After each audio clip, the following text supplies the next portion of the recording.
So I am here on time as usual, uh, waiting on a couple of friends. So give us a minute, and I'll be right back.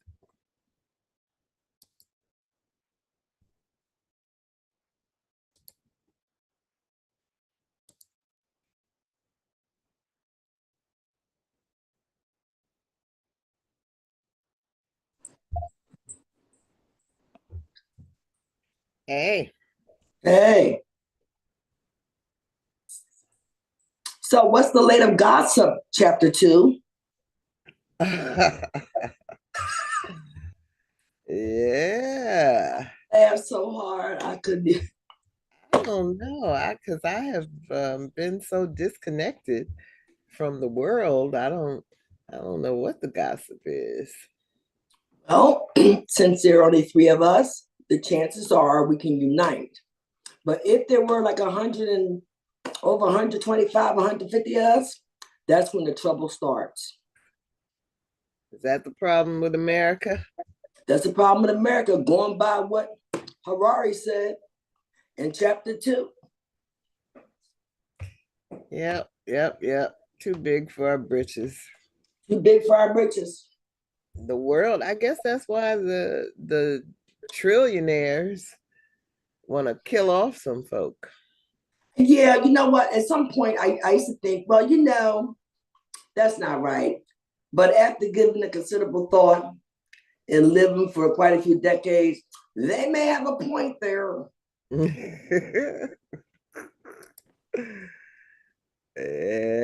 they may. May have a point. Oh man. Yes, indeed, they may have. Yeah. Did you ever hear anything about the killer in Maine and what his problem was? It's still a secret. Well, it's funny that they were on the radar of the police. The family got in touch with them a couple months ago, I think it was, or so, and told them they were very concerned about his behavior. Because he's schizophrenic or something. His son, adult son, also got in touch with the police a while back. With concerns. So from what I understand, they assigned a police to him, and the police tried to follow up, but he couldn't find them.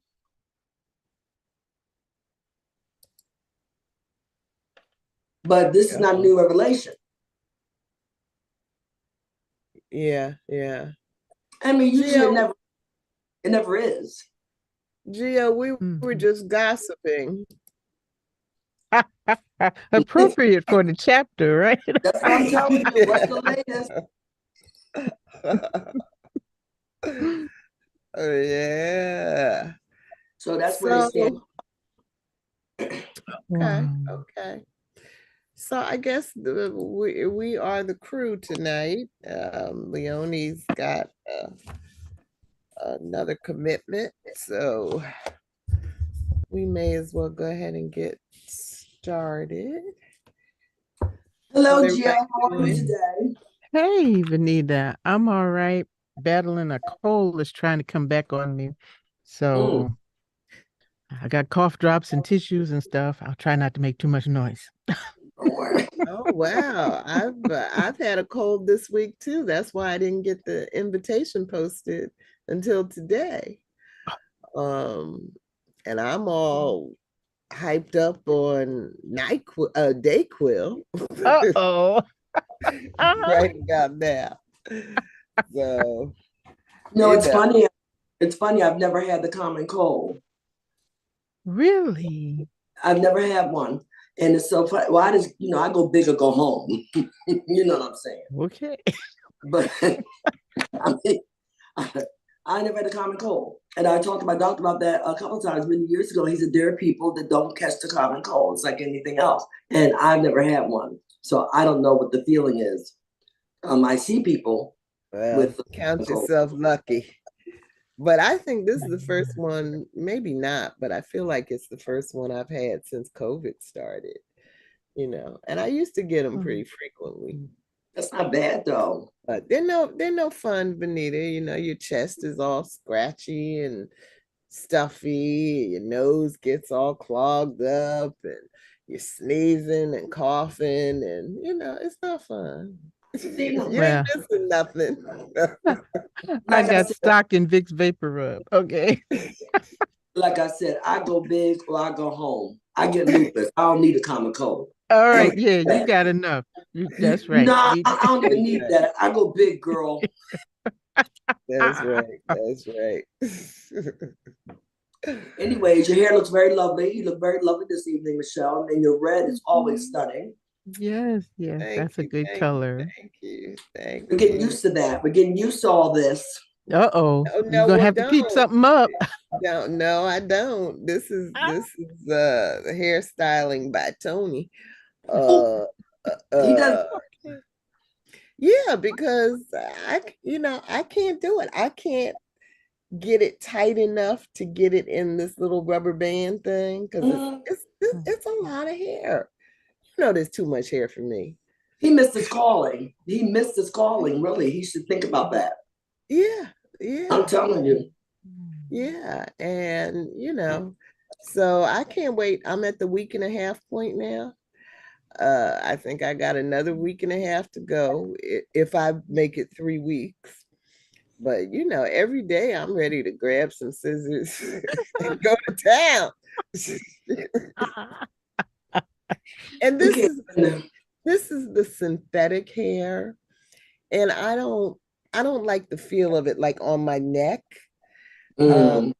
it's not that I'm allergic to it, but it's like a scratchy feeling. I don't like it. Get the Uh, real.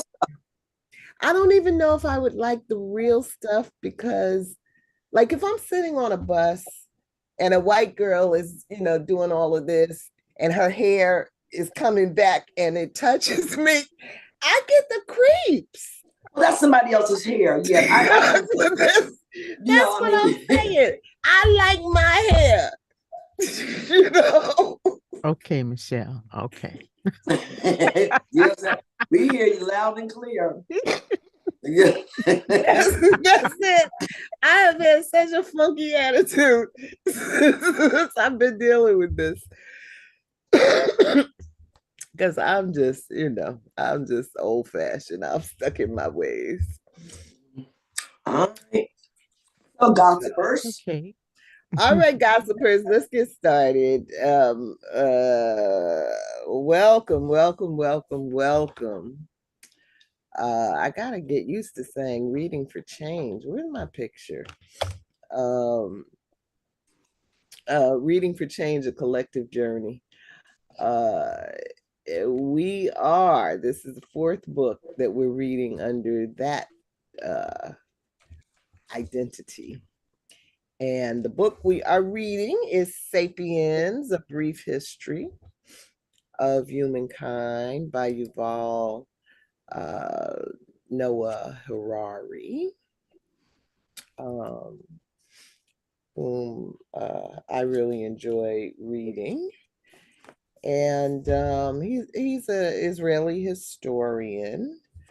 Um, so you may see him in the news quite a bit these days with what's going on between Israel and Palestine.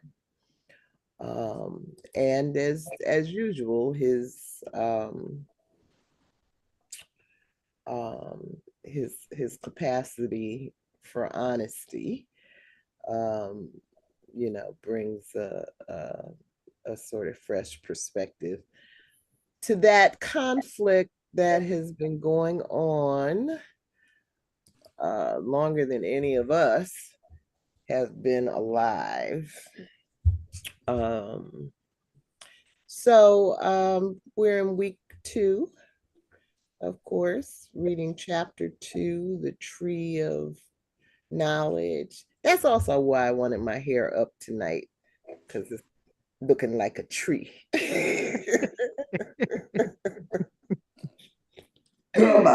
Okay. And you can learn more about Reading for Change, a collective journey on our website, which is called readingchangeslives.com. dot wordpress dot com. Um, I'm Michelle Odom, located in Brooklyn, New York. Happy to be here. Next. Why y'all wait for me to call your name? Is anybody home? I was reading something. I'm sorry. You go first, Georgette. Okay. Hey, I'm Georgette Moses, and I'm joining you guys from Columbia, South Carolina on this Halloween night. Yay! Oh, Oh, it is wow. It Halloween. is That's right. Halloween. It is. I knew I talked about today, but it just didn't seem like it came that quick. I actually was talking about Halloween today, that it is Halloween. I forgot that quick. Anyway, I am gossiper number 3. My name is Venita Walker, and I'm joining from Cromwell, Connecticut. Happy Halloween. Happy Halloween. Yeah. I hadn't thought about that all day. I told y'all I'm disconnected. I'm like totally disconnected. But I don't even have That's any chocolate. okay. Well, Yeah. So because I had a cold this week, I did not write an agenda or any questions. I'm finally giving you all what you want, which is nothing. We're blessed tonight, Gio. oh my goodness.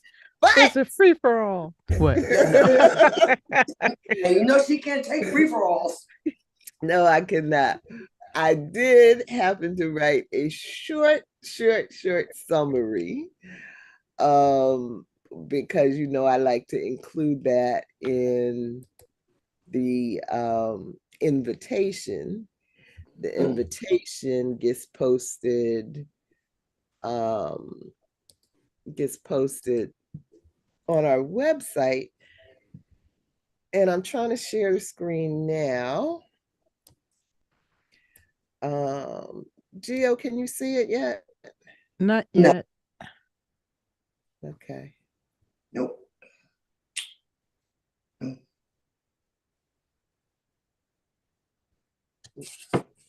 No? Oh, there we go. Mm-hmm. Okay. I wish there was something I could see on my end that would tell me. Anyway, it doesn't. So yeah, this is from our website. This is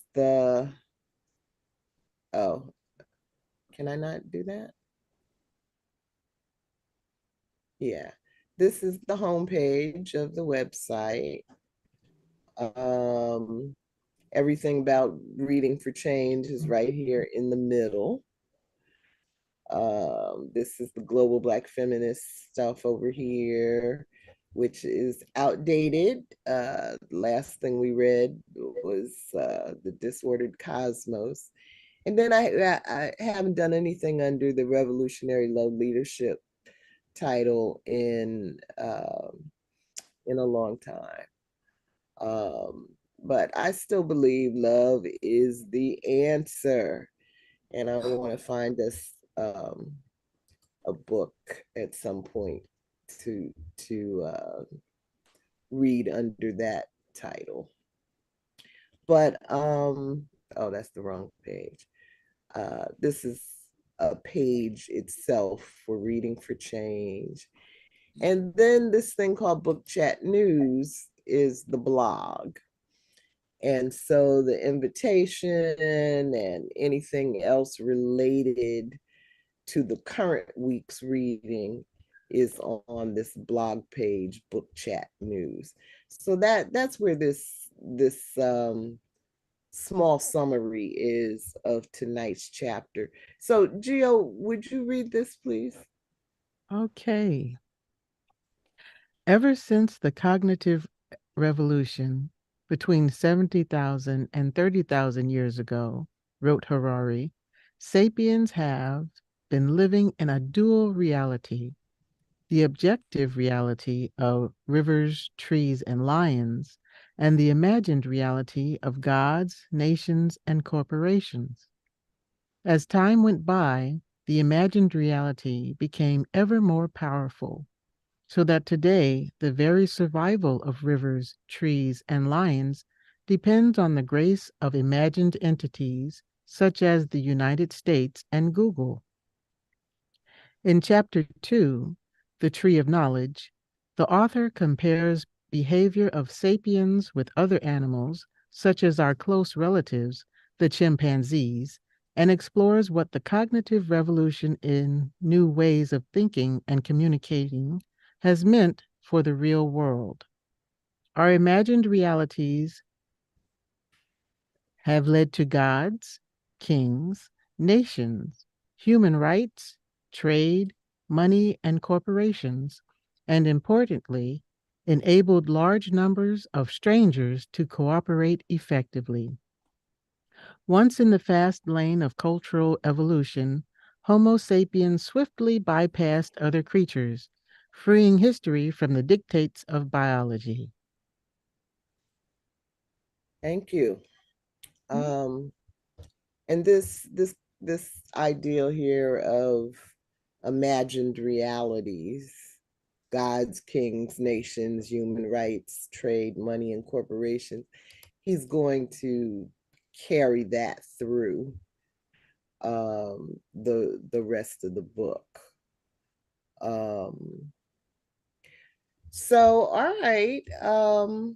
I really do not have any prepared questions. I do have all kinds of scribblings, including questions in the margins of my pages here, but I can't cope with that. So, Okay. so what you got?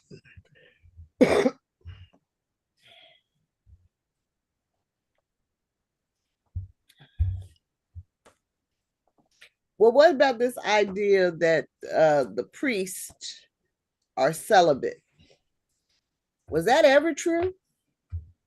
No. Oh boy. Well, we've come to find out from small bones in what monasteries that it wasn't from all the abortions that had to happen.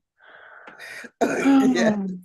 Well, I told you, I think I told you once when I spent a lot of time with my godparents in Center City, and there was a monastery. I think it was off of Spruce Street. This is in Philadelphia, Pennsylvania.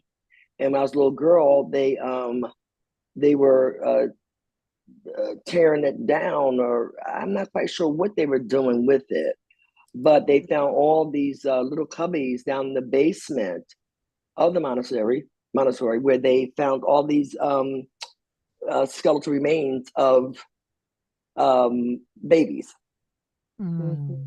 and they had little cubby like little cubbies like chiseled out, and where so, and of course then that's when the habit that they wore, the nuns, you can hide a small country under those.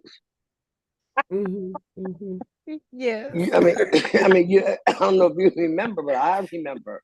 And the whole, it's like the flying nun, the whole face was covered, with the havoc, and then it was pleat in the front, and it's kind of shifty, had some pleats, and the hands went like this, and you could put anything on there. Yeah. And Yeah. that was the first experience I remember, and I was a little girl. Of that being a big deal. It was all across the Philadelphia Inquirer, Yeah.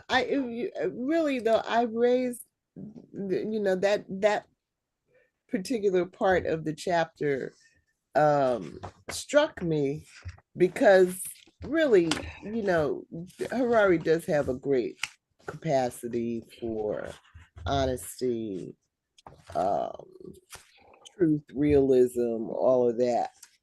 And really, the whole book is about imagined realities. But when he writes that particular section, he kind of is, to me, is acting as if there was a point in time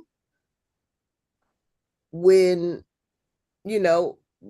this was not fiction, that Catholic priests really were celibate, and that's how I felt reading that part. I don't know, it just struck me as odd.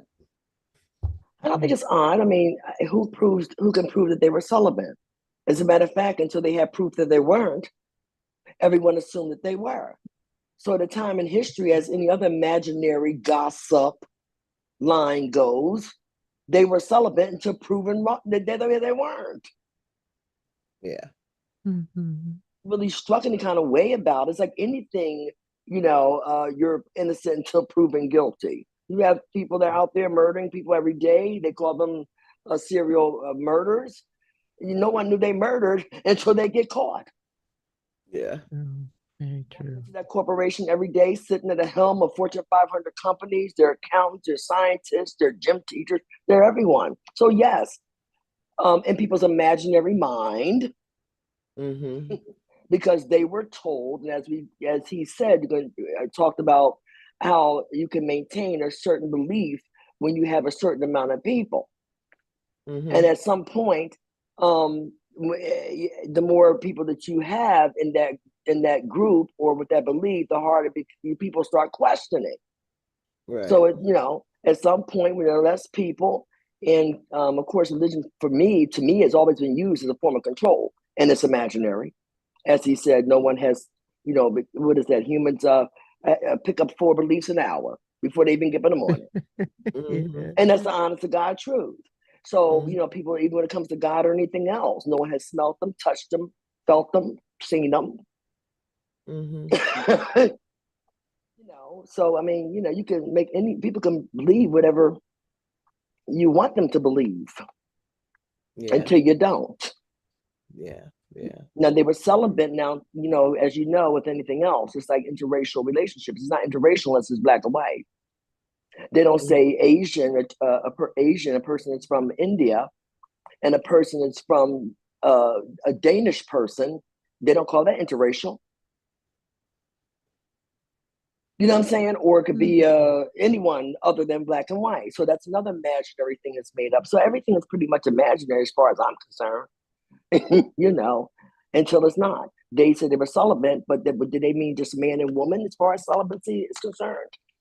Mm-hmm. Because at one point in time, even in the Bible, all kinds of things are going about homosexuality, talking about pedophiles, talking about any of that stuff. It was all there. So maybe they were celibate as far as man and woman, but that didn't mean they didn't enjoy little boys. Well, yeah. I'm just saying, you know what I'm saying? So it doesn't Okay. take me. I'm not shocked. Well, I'm not trying to be funny. I mean, it's what it is. You're You right. know, I mean, Bill Clinton told us, Those are the he points. did not have sex with that woman with a straight face. but a straight face.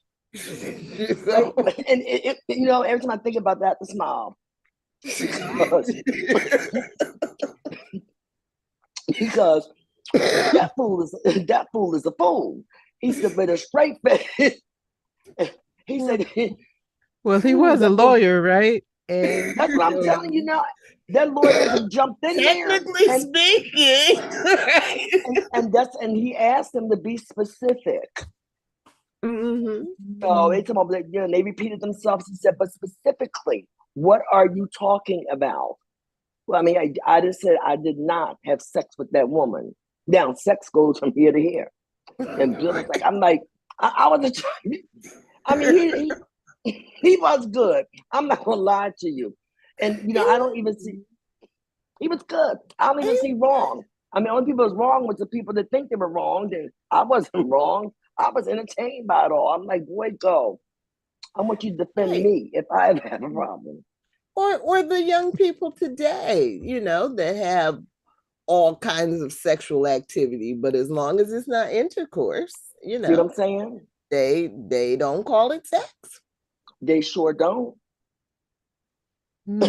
A shared mythology. Yeah, yes. Oh, Geo, stop. That's exactly right. AKA, Yeah. also DIA through social media. Right, right. Yeah, make yourself believe what you want. So, Venita, you started us off talking about gossip. Talk a little bit more about what Harari is saying about that. Gossip is one of the reasons, a theory that he believes behind the Sapiens taking over so quickly when it came to the Neanderthals and being a dominant human is because of gossip. Neanderthals were big, and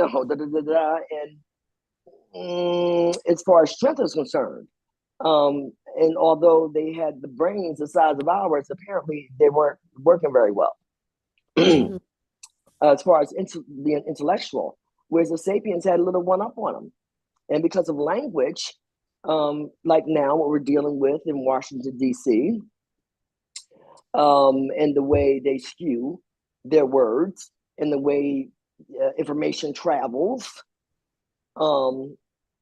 that's, he feels, is one of the theories why Sapiens were able to advance so quickly, is their unique ability with communication and how quickly they mastered it.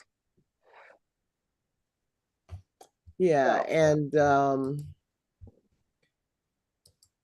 So, and the part about uh, I'm on page 24, the middle of the page.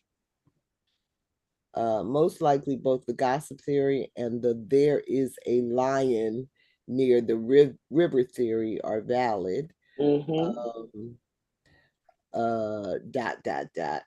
But that's the thing, that the Neanderthals or the others could talk about, you know, factual things. There's a right. lion. There is a lion Near at the the river, river. don't go there. Don't go there. But they could not say the lion at the river is our goddess. Right. We had that unique play with words because we mastered the language, and added more words to be able to play with the language that way. Yeah. That was too bad for the Neanderthals, you know. Yeah. But that's what happened. That's the way it is today. It's too bad for the Neanderthals, but it's also too bad for us, where he talks about today we're in a situation where the real world, the rivers and the trees and the lions, are dependent on us coming up with something, to snap ourselves out of this fictional world we live in, Not going to happen. to protect the real world. Never going to happen. Evolution, everything evolved too quickly, especially since we have technology. It's all over. You can't undo what's done. You can't unsee what's seen. Well, I always look for the silver lining. When there is And one. I don't know where it is here, but the example that he gives of the French Revolution, where he talks about virtually overnight, the country went from believing in the divine right of kings, um, to the equality of all people, men. Um, so for me, I guess the silver lining is we got ourselves into this mess with mythology. Maybe there's a mythology that we could tell ourselves to move in a different direction, you know. Because we are definitely not getting the intel that there is a lion at the river. I don't know. We have to also consider the time and whether most people are thinking the same. It's like, for instance, we're Japanese. Most of Japan, like 99.9% of Japan is Japanese. Okay? Even when black folk walk through there, they're like, oh, let me touch your face. Oh, let me touch your hair. Is that Hershey's chocolate or is that real skin? It's easier to change people's thinking because they have not been polluted like this country has been. And I'm not saying it's a bad thing because there's many good aspects, of course, to having diversity, but they haven't been polluted like this country. And now today, so many countries other than communist countries, you know what I'm saying? Or authoritarian, very authoritarian countries. It hasn't been polluted like that. So like the United States, we're at the point where you might have tried this 30 years ago. But today, this country is so full of so many different cultures, always has been, but now it's like, you know, so it's just gonna be a hard time convincing folks otherwise. That's what I feel. I mean, we have people on the street hungry, just homeless, and that number is growing as we sit here. Because you sitting around here, you think it's a whole suburban town when it's actually not. It's downtown New York, downtown wherever, downtown San Francisco. You have tons and tons of people, and it's accumulating by the minute. Now everybody sees that, and it's grown exponentially in the last 20 years. But nobody's. What they're actually doing is, I read an article where some of the folks in some of the high-rise, very expensive $5 million condos overlooking whatever they're looking at is complaining because they don't want to look down and see all these homeless people in tents. So even with things in front of us, it's not seeming to, it's not seeming to, it's not even, I don't even know if it's even affecting most folks. I mean, it's like, again, there's so many beliefs now, there's so many different cultures, and so many reasons for being in this country, Yeah, but that might be the opportunity to start to move in a different direction.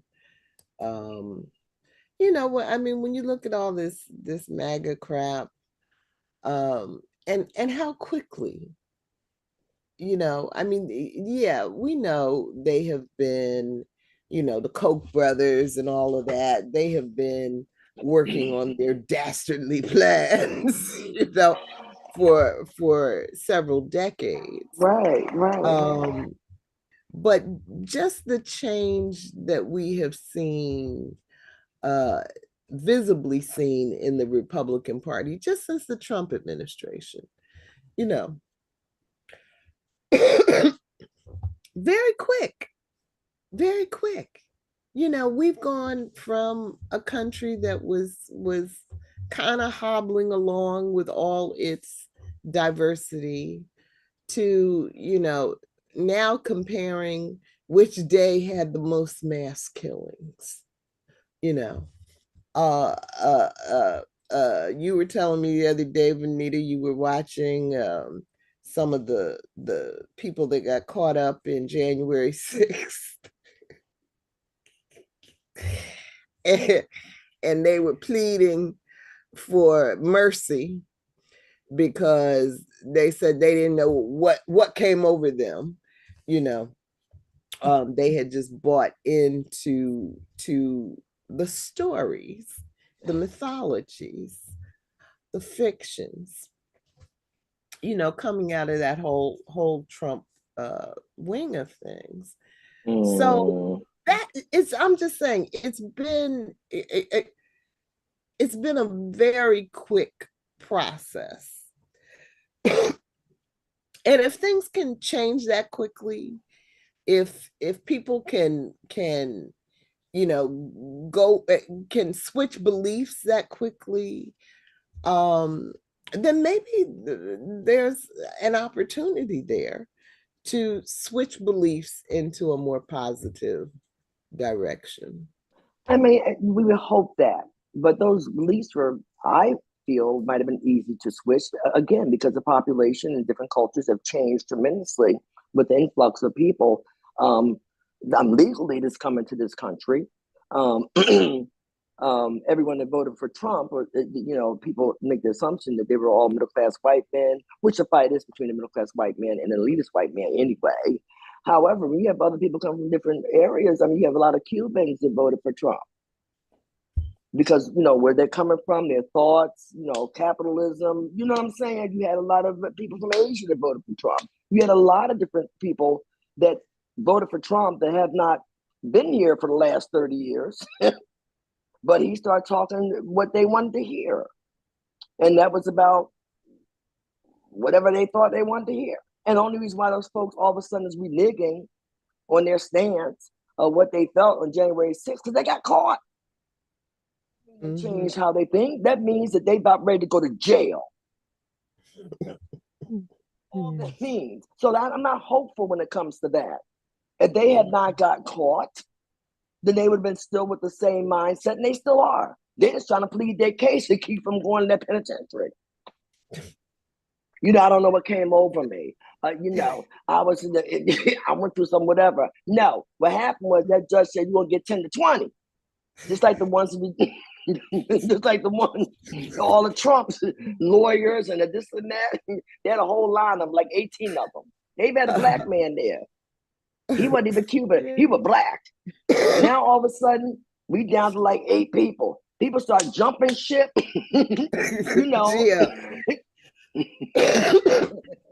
Gio, Venita trying to rain on my parade. You're going to have to break the tie.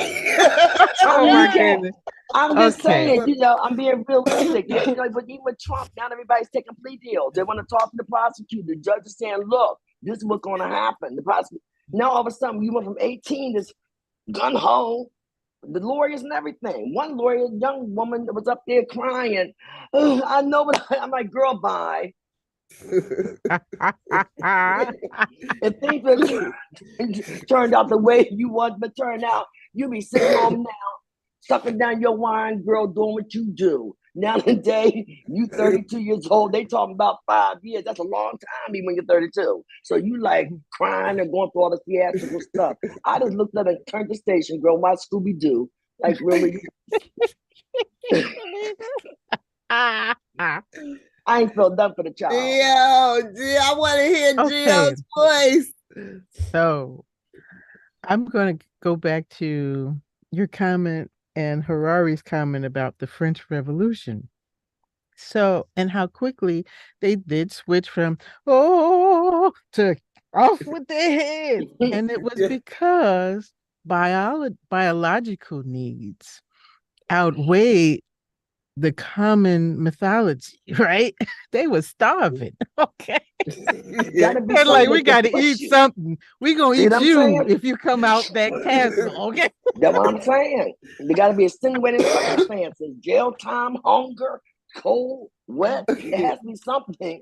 You know what I'm saying? It doesn't mean that they changed what they thought. That just means that they desperate at the moment. The immediacy, right, of the physical, the hierarchical needs, right? So, and then to translate that into, current day events, and still with that thought of everything that we have, collectively believed as our solid reality is actually all this shit is made up. Well, you choose which bunch of information is going to be quote unquote truth for you. And then you follow that group. And I guess, and he throws out that number, 150 people. That's the maximum you can have to cooperate. But you lose intimacy. You lose intimacy after so much. Remember, you have to get to know everyone. You got to stroke and eat with them, play with them, everything with them. And it makes logical sense. But now, and then bring in the technological aspect of it, right? Social media, emails, video. Now, and this is where I think he probably needs to update this chapter, because the people are looking for that intimacy and they're getting it, even though it's false, right? Through electronic media. And so they feel like they know Trump because he's right there, his face, his bad hair, talking to them. he feels like, and all of his minions and his, representatives and mouthpieces and people who want to emulate him, like that Indian dude. Uh, Oh, they're talking to you. He's talking to me. Yeah, I don't get paid enough. Yeah, I'm paying this heavy mortgage on my home. Yeah, the price of my insurance just went up. Yeah, all these people are coming in the country. They're invaders. Yeah, he's talking to me. He's gonna do something about it. You know, but in the small print, send this money. Okay, yeah, I'm gonna send this money so I can have a connection to this guy who's talking to me, and appears as if he understands me and my struggle, right? So I guess the electronics technology breaches that 150 threshold to get people to this mass collective cooperation to believe in whatever fantasy is spun, until, like you said, Venita, there before that judge who has a different set of judicial mythology that he's about, or he or she is about to lay on your behind, because you're there you going into go. very real and solid jail to very real and solid prisoners who are going to That's ask right. you what side of this you going to be on, okay? Oh, Put up or shut up. oh. Because that is And real. and it That's doesn't some mean real stuff. they changed their stance. Is that their Right. immediate need is to avoid that jail time. And that poor little pitiful child was standing up there, and her lipstick was cracking all up. Girl, it was a sad sight. And she was standing up there Well, just that was on crying. purpose. Oh, that's what I'm saying. And she had those tears just a flowing and a flow. She's an attorney, one of Trump's attorneys. And she wasn't like, I could blame it on, well, she's 22, she don't know no better.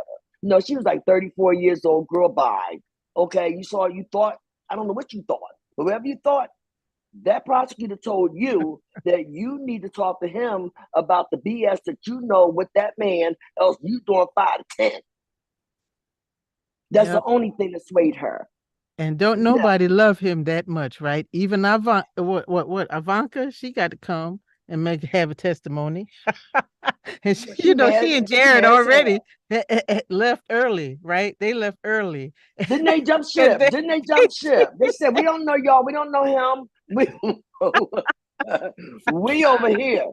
We done stole all the money that we can in the country from the citizens here. They did a lot of thievery.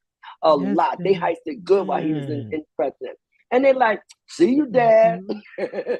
Yep. He taught her very well. He taught her very well. So I'm sorry, what was the hopeful thing you had to say, Giovanna? Gio. That's my neighbor's name, Giovanna. What's the hopefulness that you have for Michelle over here? The hopefulness is that biological needs are coming to a pressure point right now. Because if you take the pulse of people all around, just like Venita was saying, homelessness, it is astronomical. Oh my God. Everywhere, every city, they're talking about what we're going to do about the homeless. What we're going to do. The price of everything. I don't know what the Fed is doing, because the mythology of finance, what is it? I forgot the name of the Keynesian theory, whatever that shit is. That is some bullshit. Okay. You're going to raise the interest rate and that's going to make everything better. No, motherfucker. Okay, you see how I feel about that. Okay. But again, they're not trying to do that. What they're doing is they're selling you an illusion. Like everything else is an illusion. This economy is about ready to fall totally down. It's not going to be pretty. Okay. So whatever people do, whether you're working or you're not working, whether you're getting a paycheck or public assistance, things about ready to change.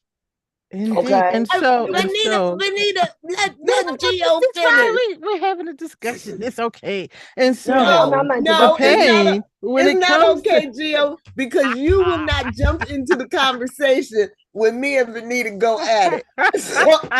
Okay, I gotta give you space. Yes, you got me. Okay, so if you look historically, and I love how Harari defines history, a sequence of cultural changes. We're about to have one again, okay? We've had them in the past through different things we've created ourselves. external circumstances, environmental stuff. Hey, from the sounds of it, we're gonna have all of that together. Okay. Yeah. There will be a change. And then after there's destruction, then there's creation. That's how nature works. So, and despite what we think about ourselves and the myths that we create and tell ourselves, we are still part of this whole natural creation. We're part of nature, and it's Mhm. got rules we can't overcome. Okay. While we playing around here in our different complex games. Oh, thank you, Gio. Somebody hears me.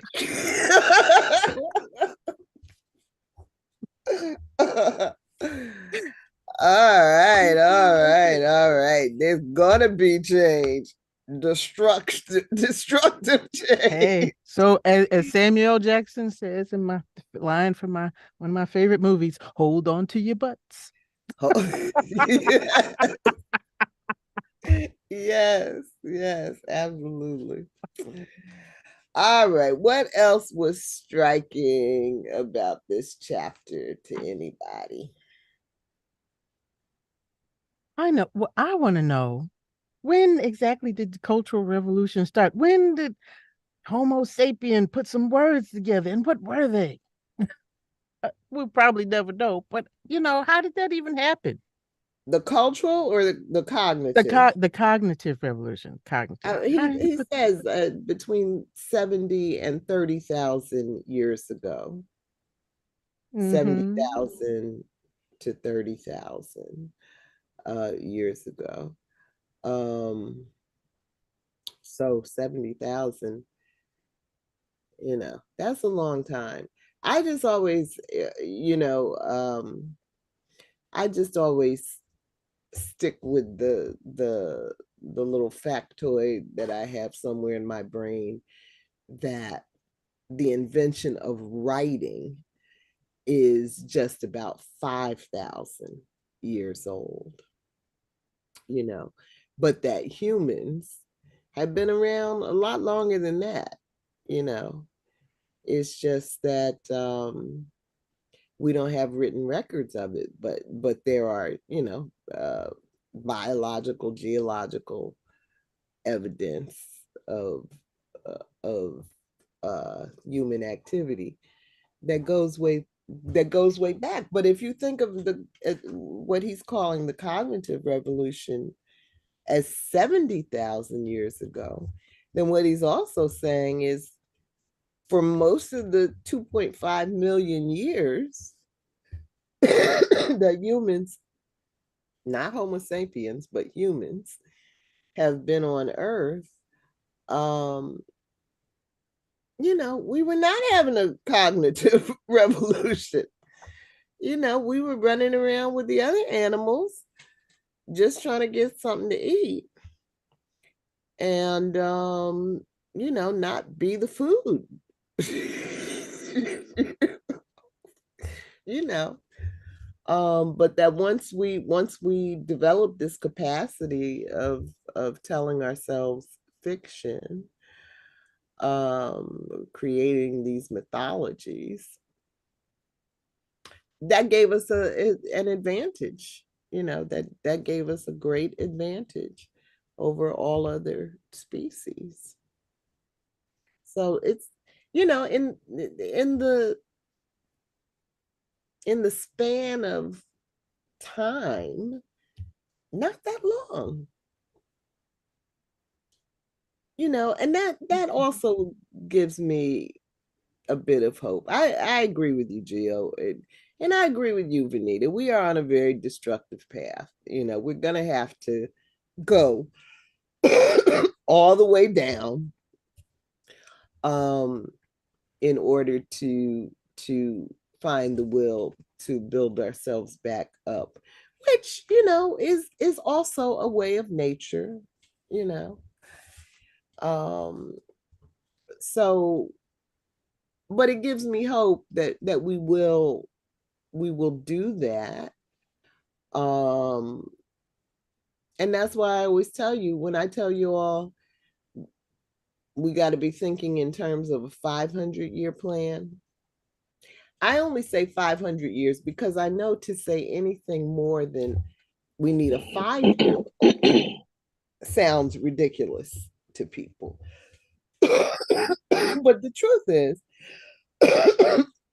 I really understand that we are in an evolutionary process that is playing out over, thousands and millions of years that we can't control. It is what it is. And so, but that's why I say, don't get your panties all in a bunch, and don't get so depressed about the state of the world, because it's in a constant state of change, just constant. So that gives me a way of, of waking up in the morning and also looking at the truth of our world, which is, often objectively just ugly and nasty, but a lot of people can't handle it, because they don't want to live in the truth. I really do have a friend, who, when Trump was in office, told me, don't mention his name, because she wanted to have her own reality going on, that this was not happening, but I can't, I won't get up in the morning if I have to live in one of these imagined realities, and that's why I always say to you, whenever somebody says, oh, it's time for us to read some fiction, I'm always like, it's not that I don't like fiction. It's just that I think we are so inundated in fiction.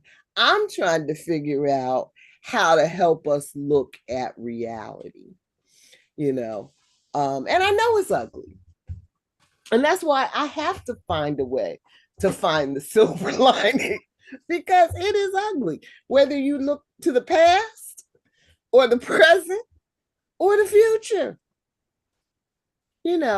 So I try to look at, well, what might be happening in, 10 trillion years,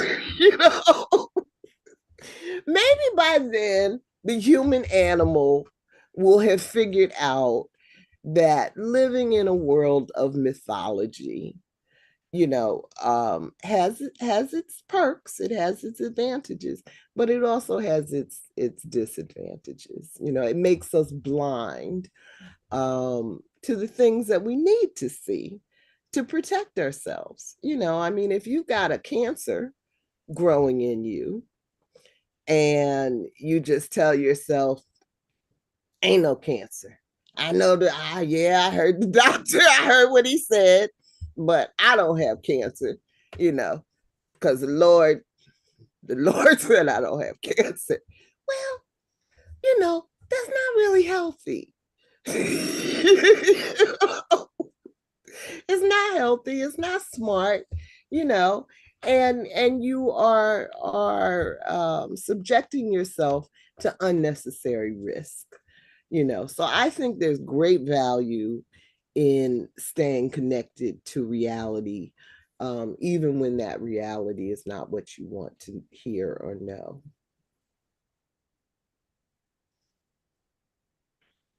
Reality. This chapter made me question reality. Mm-hmm. Well, it was when he said, there are no gods in the universe, no nations, no money, no human rights, no laws, and no justice outside the common imagination of human beings. And you really think about it, well, it's right. We believe in these things, that they're really things, and they have any sort of power over us or anybody else because we choose to. We choose to believe it, right? We choose to believe that a corporation has the same rights as a human being because the Supreme Court, a bunch of people in black robes said so because we gave them some power. Mhm, mhm. Ah, so then I guess the next step is since we made all this stuff up, can we unmake it? Right. Right. And we choose to believe in these imagined realities. Um, but we're conditioned, you know, from the time we come into the world. We are conditioned by our families that, you know, this is the way things are. And so, you know, something by the time you become an adult, you know, and I tell you all the time, I mean, I was I feel fortunate to have been born into a family that encouraged me to ask questions. You know, because a lot of people don't have that.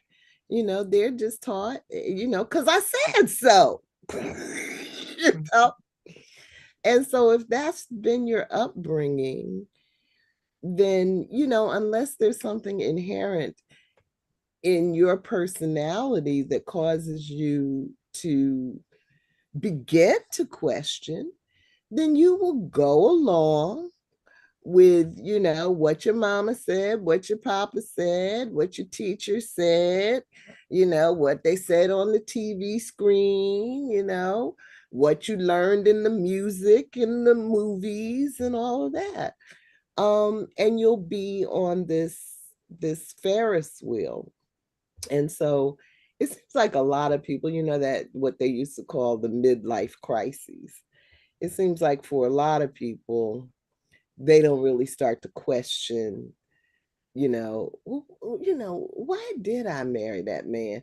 Why did I marry that woman? You know, why do I have this mortgage? You know, why do I have student loans that I'm going to be paying off till the day I die? They don't start to question those things until they are well into their adulthood. You know, at which point, you know, you're trapped. You know, and that's the goal of capitalism. You know, they don't want you asking questions. Because the myth is not that hard to unravel once you start to ask questions. It falls apart like a stack of cards. You know? You Yeah. know, as Venita said earlier, nobody has touched God. You know, nobody can assure you that they have physically seen God with their eyes. And so once you start to that, you know, and everybody has to say, well, no, I didn't personally, you know, I can't say I personally saw him, but you know, I heard tell. Oh, you heard tell? Sounds like a rumor. You know, and you start to, you know, once you start to ask questions, you start to realize there's something fishy going on. You know. Yeah. So that's the kind of guy Harari is. He has looked at all of this stuff and said, you know, it's a whole lot fishy going on. So yeah, I understand, Gio. You do have to question reality because it's, you know, I always say I've been a truth seeker all of my life. But the one truth I have learned for sure is that truth is very hard to find, you know, because you got to sort through the muck. Um, you know, and as he describes the lawyers, you know, as powerful sorcerers. Oh my goodness. When he And- described that, I'm like, oh, that's perfect. yes. Yes. And and so there are a lot of people that speak authoritatively, confidently, as if they are speaking factually. As he says in this chapter, it's not even about lies. Um, like the monkey, what do you say? The monkey, there's a type of monkey that can tell a lie, that could say, there's a lion over there, so he could grab the banana. But it's not even that people are lying. They really do believe in money. I personally really do believe in human rights. And I don't care what Harari says. You're not gonna tell me I don't have some natural rights, some natural human rights. But I get what he's saying. That it is a human, it is a human social construct. Yeah.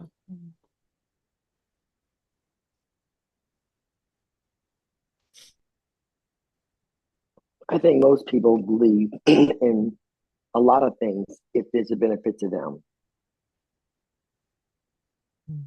There's no hardcore anything. I saw that when I was a little girl. I questioned it.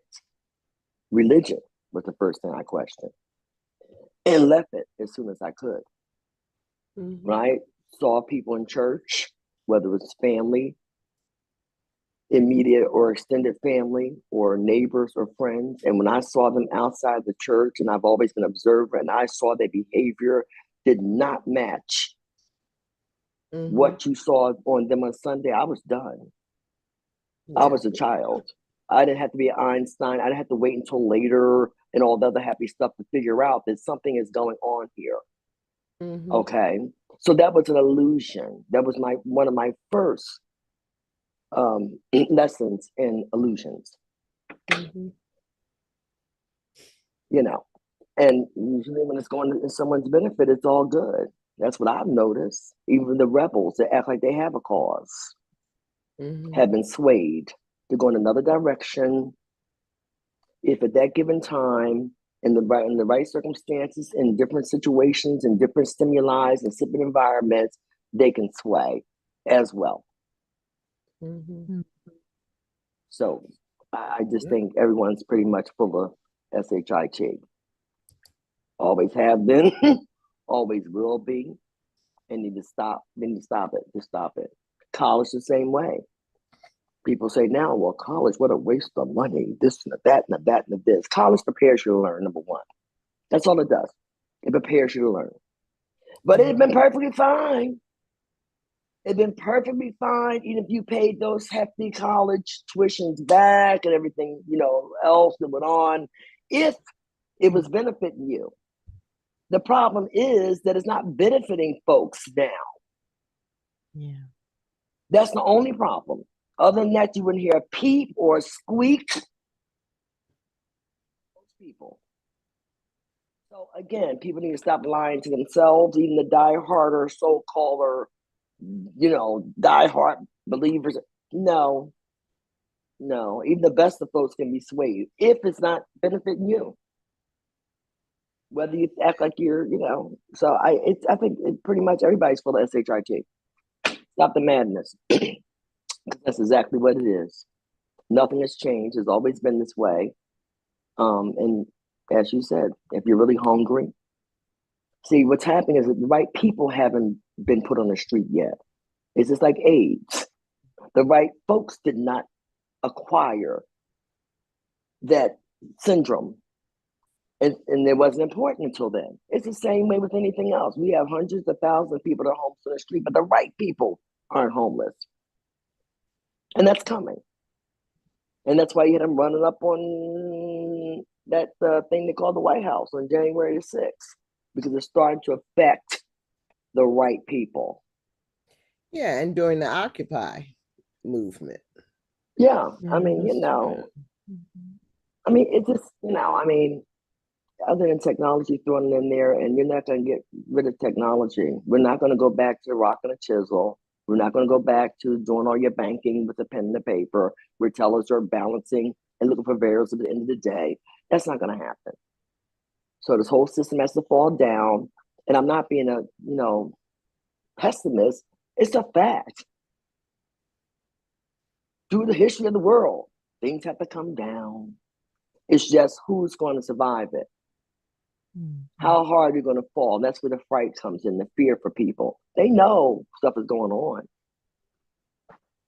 And they have to convince themselves of some fantasy crap so they'll be able to make it from one day to the next.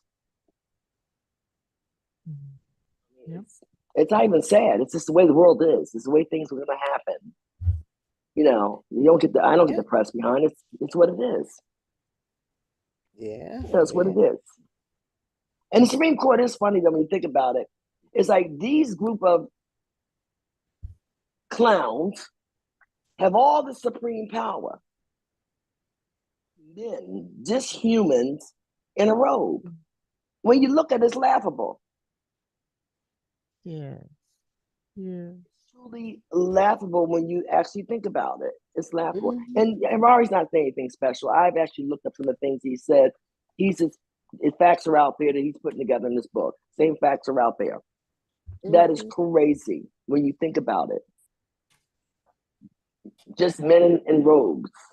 And I mean, man, they're women, but just men as a whole in when they robes. wore those wigs back in England. I think they still wear them. Yeah, they do. They do. They do. That's a part of their dress attire. You know what I'm saying? Yes, yes. Now they don't have to wear wigs. They can get hair transplants on the daily now. That's the dress. No, but whatever. It's not being pessimistic. It's just being realist. We have so many things going on. It's a perfect storm, and we have never had a storm like this. I don't believe, and I don't have the research, maybe the time or the ability to do it all, that I don't think we've had a storm like this. It can't be because we didn't have all these variables at one time, all the technologies, all the this, all the that, It's going to be different. And some things you can't undo. Venita, I think we descended from the bonobos. You think so? Yeah. Let's see. The bonobos were who now? On page 33, I read that. The second paragraph. For example, common chimpanzees have a genetic tendency to live in hierarchical groups headed by an alpha male. Members of a closely related chimpanzee species, bonobos, usually live in more egalitarian groups dominated by female alliances. Female common chimpanzees cannot take lessons from their bonobo relatives, and stage a feminist revolution.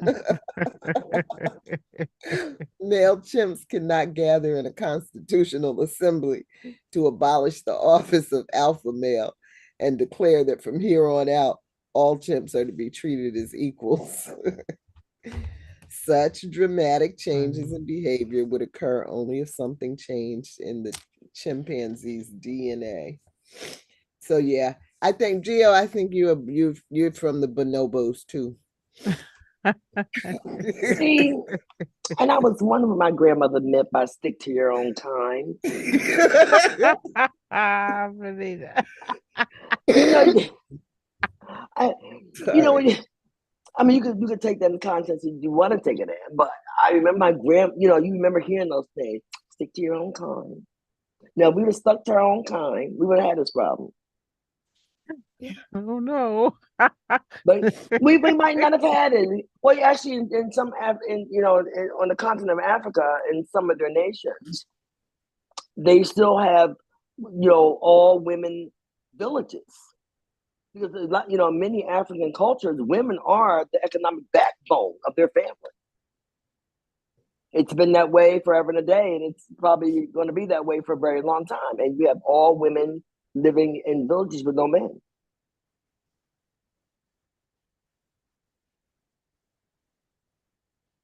They put them over there somewhere. I don't know where they put them, but they're over there somewhere. They get to visit quarterly. No, but one I read, I was reading something where they're not allowed to even be in that area.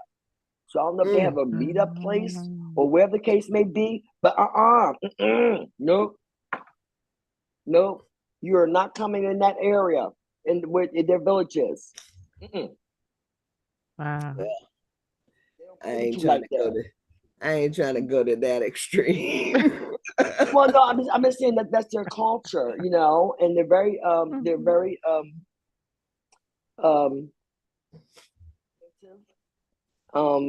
very smart women. Still, in they're keeping their heritage first, and that's just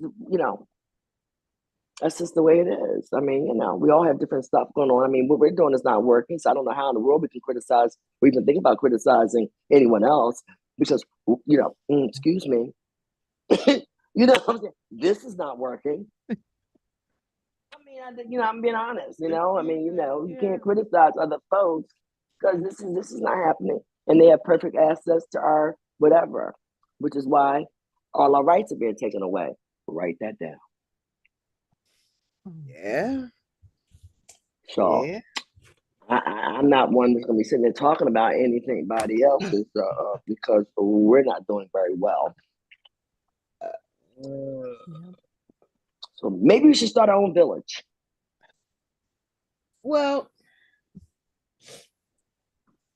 I'm just kidding.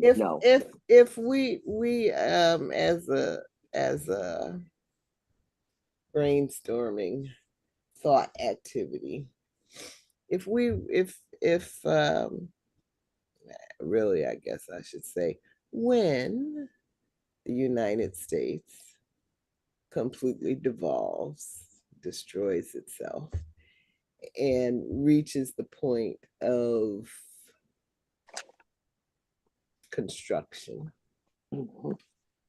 what are some stories that African Americans should try to keep?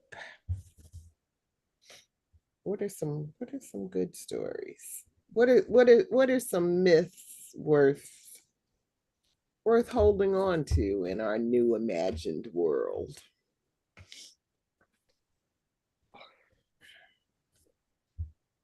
We need some new stuff. I mean, there's nothing wrong with myths. I'm not, there's nothing wrong with myths. And I like myths. I like mythological things. But we just need some new stuff. It's just time for us to create. If we're going to just be in the myth world, and let's just create some new stuff.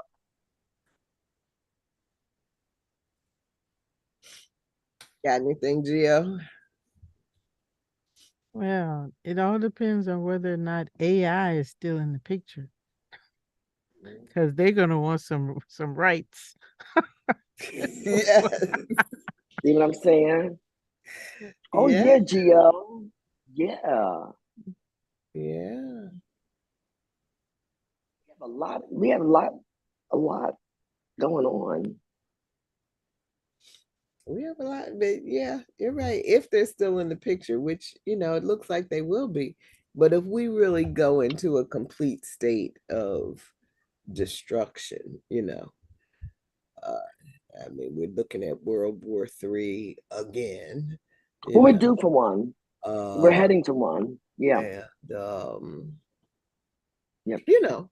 So I mean, we could find ourselves back with sticks and stones.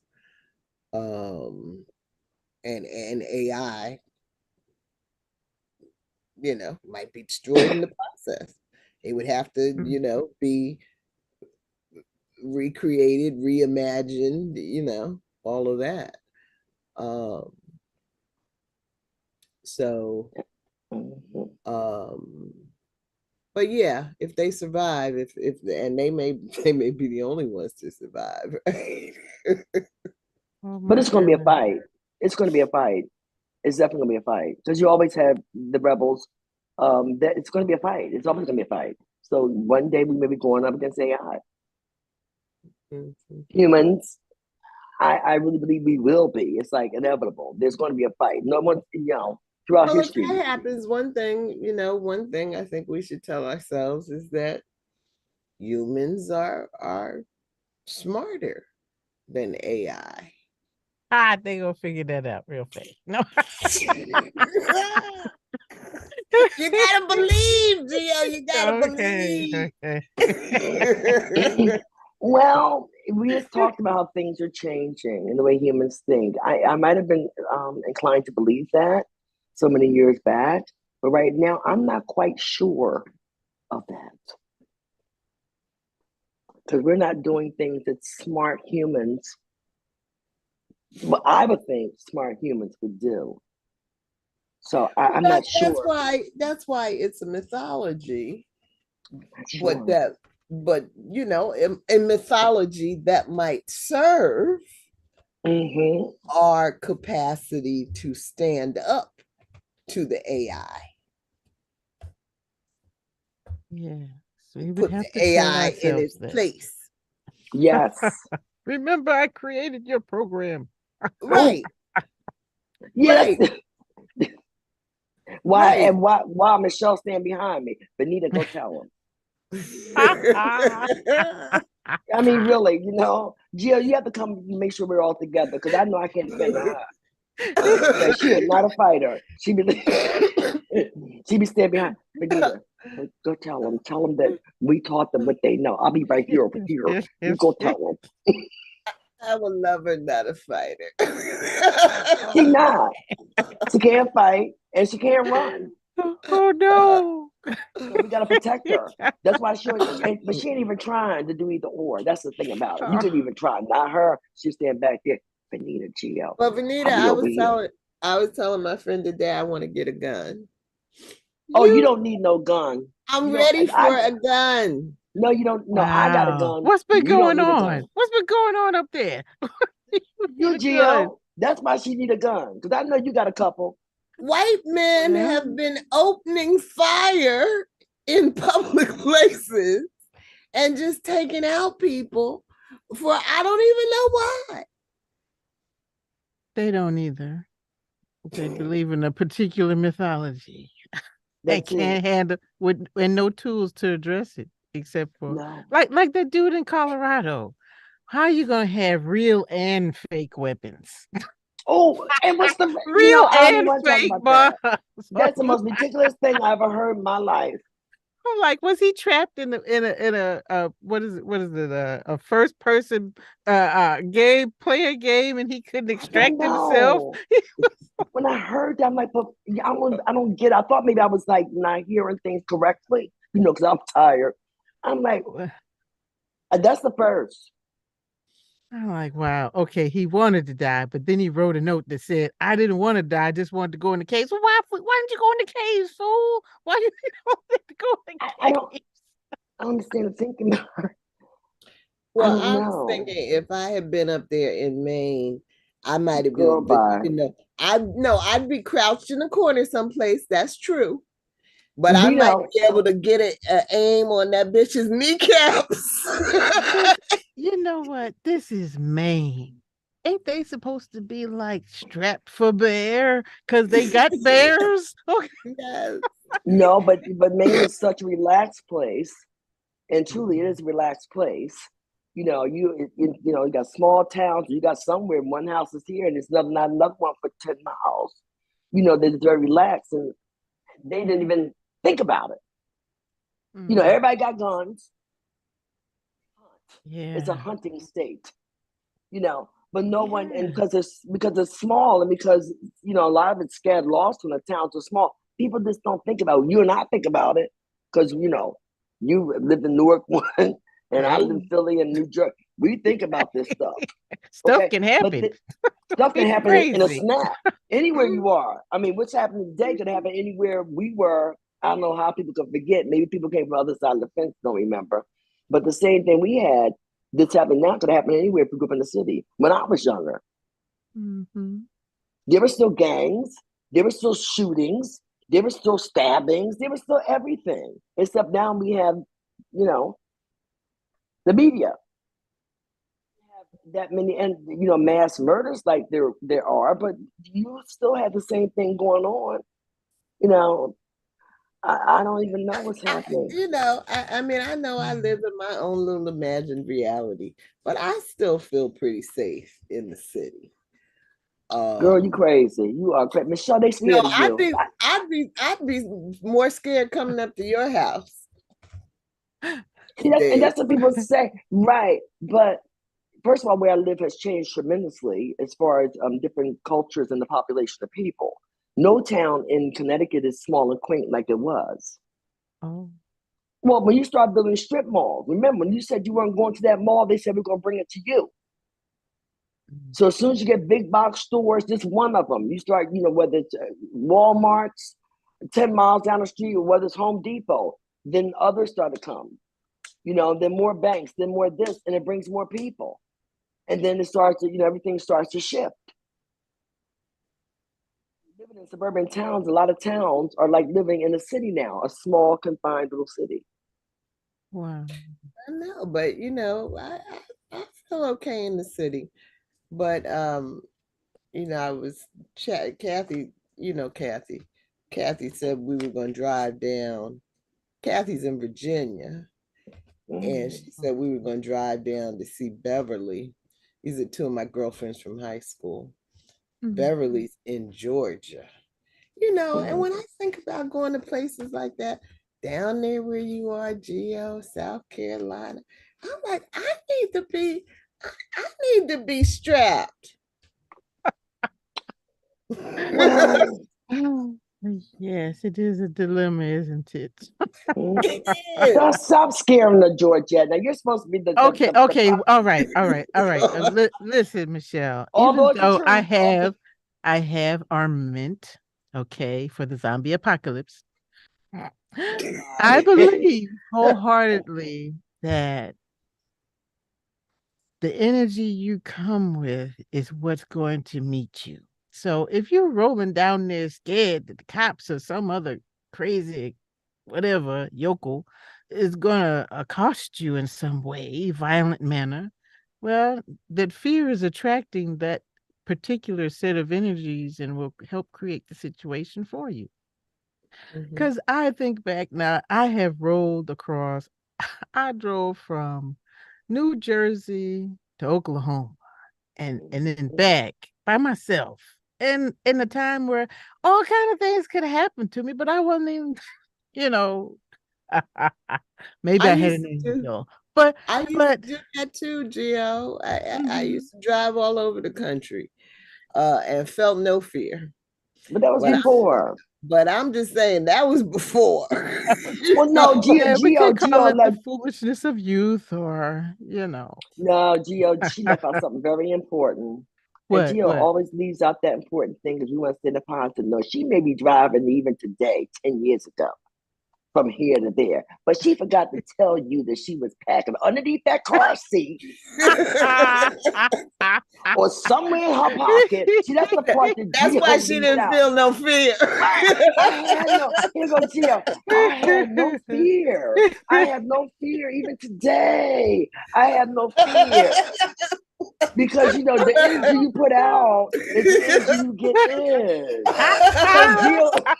So Gio's like, I was always, and what she's really saying is, I smile and I'm pleasant and everything. And I put out good energy. But a bad energy I'm gonna put a cap in that ass. By the way, so I don't know why Gio's sitting up there telling me what we can put out. It's what you get in, and I'm not worried about it. But yeah, you got them two guns underneath that seat. That's why you're not worried about it. They'll come up there doing crazy, and Gio will smile at them nightly and go, pow, and keep smiling, keep driving. I have no fears. I love you, Gio. I love you, I love you too, girl. You're so funny. No, but you're a military woman. Why you sit there acting? I have no fear. Military woman, I have no fear. Oh my God. That's right. Really? I'm more courageous than Gio. I would drive cross country with no weapon. But see, Michelle, Michelle do, you know, I think Michelle is so like not. I don't know what's her problem. Okay, but don't nobody bother her. She can walk down the darkest street with 15 alleys coming out in the narrow street at 3 o'clock in the morning, and you will have even the murders coming up to my. How you doing? They don't even bother because they know that anybody in their right mind is not going to be walking down the street They by scared of you. themselves. So what they do is they come out and they try to head her off because they think something wrong with her. They try to head her off. No, They ain't trying to kill her. No, Venita, it's because the gods are surrounding me. Okay. The spirit of the lioness The spirit walks of the beside lion you. No. is The spirit of protecting me. no, no. You gotta talk to Gio. It's the spirit of those pistols that's protecting her. Of Beretta, Smith and Wesson. And would you believe it? Believe in the power of a pistol. Oh my goodness. Yeah. But it I is love you important. too. It is important to pay attention to where you put your beliefs. You know, it makes a difference. Yes, You make me smile because sometimes if you don't laugh, you're not gonna make it. You cannot be that serious all the time. It's not healthy. So if I didn't have you all to laugh, you have to laugh sometimes. It's just that crazy that you have to laugh at Jill sitting there talking some crazy, knowing she got pistols. She felt no fear. and she's so convincing when she says that. That's why I love her. That's that Aries. That's good. I feel no fear. I have all these good vibes. You put out the energy, you get in and everything like that. But if you put out something bad, I got something for you under the sea. So I don't have any fear. I'll drive from here to Oklahoma and back by myself, child. I ain't worried about nothing. Meanwhile, she wants me to rely on the what? The good chi. Yes, do that. Let your friend carry the weapon. Don't you carry it. You got a good thing going there, Michelle. No, I will learn how to use it. Okay. Girl, bye. And you don't believe you.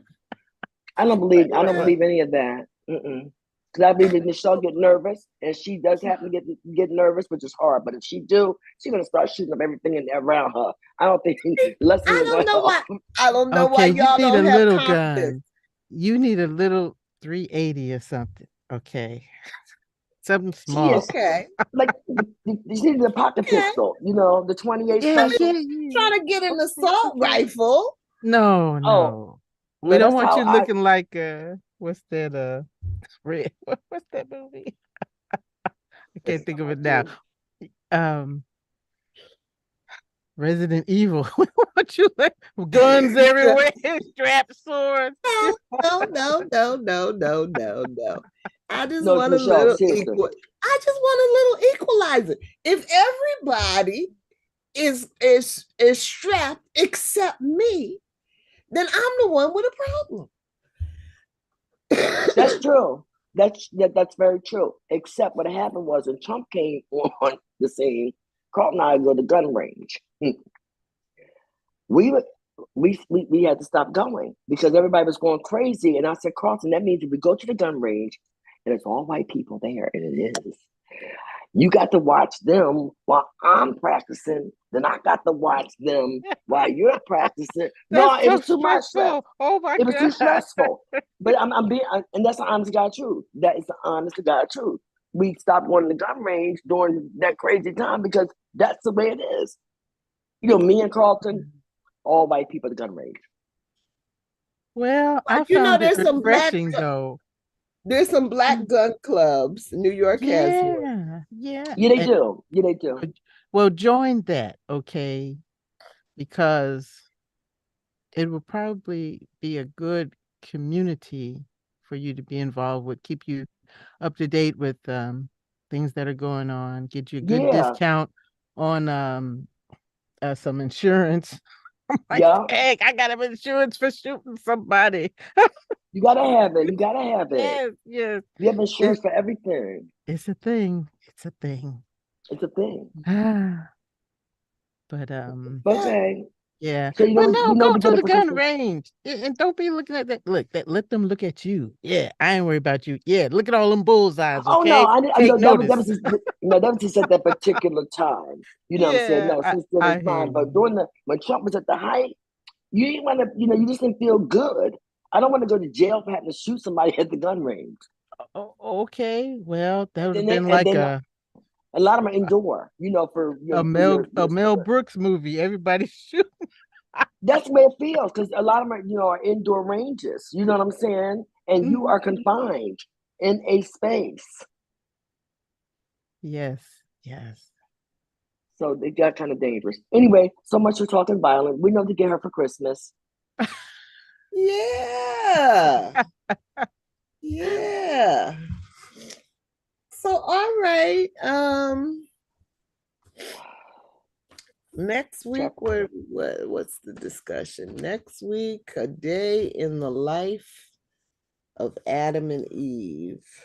Oh Where boy. I think Oh, yeah. That's gonna be a Adam good and Eve, chapter.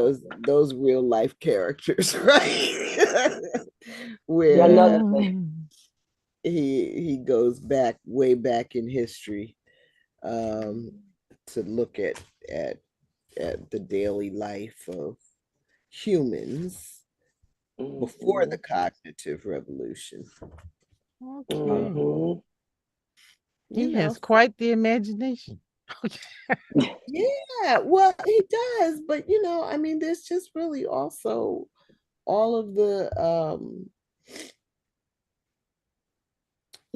archaeological or all the kind of evidence um Mhm, uh and it used to be that they could reconstruct, like from skeletons and stuff mhm, like that, but the science is at the point now where they can detect little stuff going on in the soil, mhm, deep in the soil, to learn about who lived there and things about their lifestyle. So it's so you add that to Harari's fertile imagination mhm. and we get a picture. We get a picture. So yeah, he's a history teacher. I'd love to be in his class. He'd be interesting for sure. And he Yeah. might Yeah. write another book. Update. I'm sure he's gonna come out with another book anyway. As times go on, he's gonna come out with something. Yeah. Yeah, Yeah. he will. Yeah, he's a history teacher and he's very active and he's gonna come out with the Sapiens too. And I would be right there Mm. for it. Me I mean, too. he's done the Homo Deus, the future of humanity, um, the AI, Yeah. um, and he's taken a look at our current century, Mm. um, and what we can in 21 lessons and what we could maybe do if we did not want to totally destroy the earth. Um, so and he's done some children's books building Yeah. on these same Are they? on these same themes. So, but hearing him talk about the Israeli Palestine situation, I could Mhm. picture him maybe writing something about that. I Yeah. guess that would be interesting. I guess. Yeah. Mhm. Yeah. But again, that's been going on since before Jesus' time. So, Well, it's time, it's time to find a solution that is not, you know, I don't know. It's genocidal. well, I mean, It depends on which side of the fence you're on. I hear the word genocide. It depends on, I hear more about the atrocities of the Jews than I do the Palestinians. And it depends on, again, who's benefiting. In the United States of America with its fake self, I say no more. But that's what I'm hearing. And we know why. That's all we hear, or most of what we hear in the media. There is another side. There is a thing called the Palestinian citizens that are everyday people like you and I that are victim of circumstances. But I don't hear a particular lot about that. Yeah. Right. It's sad. It's all sad. It's just so sad. There are some voices, of course, speaking up for the Palestinians. Well, there are some, but in this country, they're not the primary concern. And Karen, Dr. Karen Johnson, who's been a member of our group, posted something maybe a week or so ago. I hope you all got to see it. It was a collection of literature and essays by Black women who have spoken out on behalf of the Palestinians for decades now, So yeah, it's not new. It's not new, but people still don't widely know the story. There's still those people that don't know a lot about it and therefore don't know where to put their allegiance. They don't. There's so many stories. A lot of different stories in this country.